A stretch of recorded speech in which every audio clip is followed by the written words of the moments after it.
So, KingOgher episode 15. What I thought was going to be a really cool action-packed rescue mission episode wasn't that at all, and what we got was quite different, but what we got in the end I really did enjoy, because not only was this a Kaguragi focused episode, Kaguragi got some development, we learned about his past, we learned why his sister's in the castle, but not only that, I forgot because I had a busy week with work this week, we actually get to see Jeremy's mech transform in this episode, and seeing it in action that isn't in toy form, it actually looks really freaking sweet. And what we got in this episode was a really great fight scene with that mech, with that Zord, and I really got a kick out of it. Not only that, the end of the episode, the big cliffhanger where Raculus is going to talk to Defnarok, is probably setting up something interesting for later down the line in the future. So it looks like, judging from next week's episode preview, that each of the kings are getting their own focus episodes, which is kind of great because the past couple of episodes has been action-packed, and the last time we had character focus for these characters, for these kings, our rangers, was way back at the start of the show when they had their introduced moment, or their introduction moment. Sure, they had some great moments here and there in previous episodes, but now we're actually focusing on them and their past and what they're about, which is great to see. So, without any further ado, let's talk about this episode. So, episode 15. This is a Kaguragi focused episode, and we actually learn about his backstory and how he became king. So, during the Wrath of the Gods, apparently there was this king that was very selfish and locked all the food away. Now, I could be getting this wrong from my translations or from my subs, but there was a selfish king.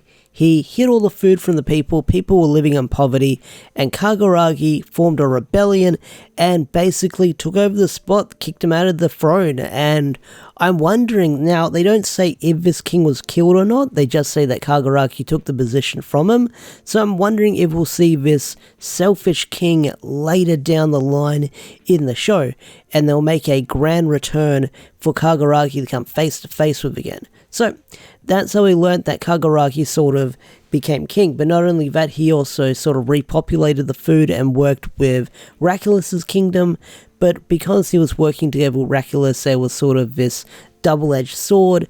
There had to be sort of like a twist, and that twist is that Raculus's sister, Suzume, is going to sort of take Raculus's marriage in hand, and that's why she's locked in the tower. There's no crazy kidnapping plot, there's no held against my will. It's, well, kind of sort of, it's, hey, I'm going to marry this guy so that way both of our kingdoms can live in peace. And that explains why Kaguragi has been so buddy-buddy with Raculus in this past couple of episodes. That explains why he's always been reporting to him, he's always been helping him. It's for the sake of his sister and the sake of his country. So I gotta say, mad props. Like, it's a crazy way to do it, but Kaguragi has always been like the level-headed one and comes out on top when he has his plans. Now, of course, there was funny laughs in this episode, that being Gira wanting to stage a rescue mission for Suzume when they learn about the backstory from Jeremy. And what we get in this episode is Gira once again walking around in Shudadam, Raculus's kingdom, and what they do is, because he's dead, he can't get caught, so he can't basically walk around in a normal disguise, which is something we've seen in the past couple of episodes, is all the other kings give him this weird bit of clothing and they disguise him as a taxi. And what we get is some funny gags, like we see Hat Guy again, and Hat Guy needs to catch a taxi to get to his date. So Hat Guy, of course, is living his life, but there's also this scene where, leads up to the scene with Hat Guy. There's a scene where Gira is sneaking around and he sees his old childhood friend, and they're playing the pretend game that Gira was playing way back in the first episode, but things aren't the same with Gira, because, you know, everyone thinks he's dead, and she can't sort of bring that same energy to the game that he once did when they played pretend back in the day. So that was a nice little scene. Now, there was a funny scene also when Gira sneaks into the base, or sneaks into the tower, and he wakes up Suzume, and she screams because Gira says, "I'm the evil king, I've come to take you away." And when he gets caught, big brain Gira hides under the bed to make sure he's not caught. So that got a laugh out of me that he was able to hide under the bed for that entire scene in the episode and not get caught or not sneeze or not talk loudly to himself with all the commotion going. Because it looked like a room where he could probably get spotted with what he was wearing under that bed with like the bright yellow, but hey, he didn't. So that's kind of wacky, silly KingOgher logic there. Now, Suzume does say that she loves Raculus so much that she's going to marry him and she'll do anything for him. But the plot twist of the episode is it's all a ruse. This family is basically really good at spinning bullshit and acting, which I wondered if it ran in the family, like Suzume would be like a little bit weird, but no, she's also doing this for the sake of her kingdom and for the sake of her brother, which she calls her brother Ni-sama, which Lord Brother I'm guessing translates to, which is kind of crazy. It shows that she has that high respect for her brother, and not only that, she's willing to go along with this plan to make sure her brother's okay. So I really do like the whole Kaguragi family with what they've got going on. Not only that, Kaguragi has a really good fight scene in this episode where he fights the monster of the week, and I really love Kaguragi's fight style where he does this kabuki, over-the-top acting and display when he fights, like he stomps down like a sumo wrestler, and he just moves really fast like a bee, which is really cool to see. Like, he gets a really great fight scene, and even since his first debut episode, when we see him morph and transform and fight against that monster of the week, he had a really good fight scene in that episode as well, which was great to see. And again, they still continue on that really cool fight scene, that really unique fight style that he does in this episode.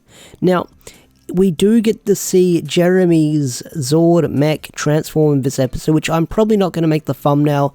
I'm probably going to make the thumbnail one of the faces that Kaguragi was making in the episode, because everyone's probably going to use like Night Tarantula as the thumbnail. And the thing is, like, it moves so fast, I felt like I probably couldn't get a clean photo of it in the episode. I probably could, but hey, I picked on that thumbnail when I saw him make the funny face, so I'm sticking with that one. But yeah, really cool Zord fight scene in this episode. I was seeing how it moves and it whips around like an actual spider. I just saw across the Spider-Verse today, really enjoyed it, so it's cool to see some more spider action in this show. But overall way, really cool fight scene, really got a kick out of it with the mech fight scene. It is kind of a CGI mech, I think, some CGI and some suit acting, but the fight choreography they did with the model looked pretty freaking cool, pretty on point, and what they worked with, I really got a kick out of. Now, the episode does end with Kaguragi sort of bearing this with what he's going to do, and he does smile because Kira says you got to smile, you can't just hold it in all the time.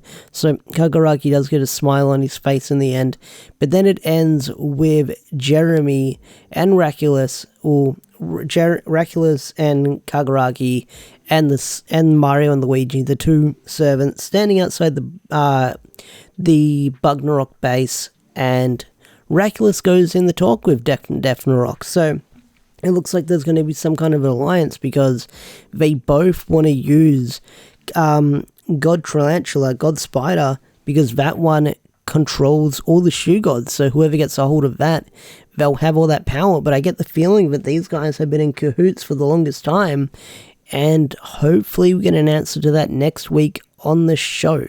So I probably messed up a bunch of words, I probably stumbled a bunch of words, but overall I really enjoyed this episode of KingOgher, and next week is going to be a Rita focused episode, so we'll learn about Rita's backstory and how they became king, and I'm really excited to go into the episode because we haven't had enough Rita focus in the past couple of episodes. Yeah, they've been sort of like the center of attention when it comes to trials and stuff, and having some really good jokes and fight scenes in there, but it's Rita's time to shine, and we'll learn about their backstory. So I'm curious to see what their backstory is about and how they became king. So I'm definitely looking forward to that. So with that said, I think I'm going to bring this video to a close. If you enjoyed this video, if you enjoyed this review, hit that like button, subscribe to the channel if you're new, and I'll see you guys later. Peace out, take care, bye.